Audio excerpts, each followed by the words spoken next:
así te llamo por tus blancas florecillas, y doquiera estés ansío tus perfumes aspirar. Por la noche con la luna rivalizas porque brillas, y se dice que tu magia la tendré que yo espiar, porque gustas de los aires, de las polcas y guarañas, y es tu culto cual los míos nuestra patria el Paraguay.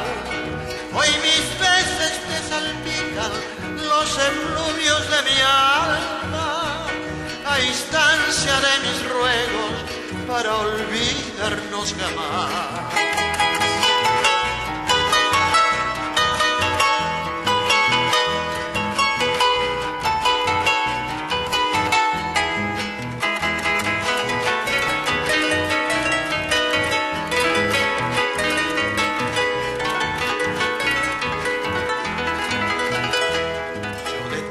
Conservo intacta una prenda invalorable, de la que ni aun la tumba ya me habrá de separar.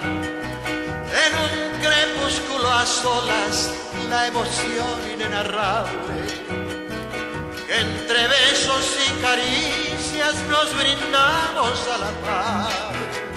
El deleite de ese lazo trastornó mi pensamiento, la mortaja junto a mí lo cubrirá. Si será cruel el signo de amar la luz del cielo, si será que Dios lo quiso, el que así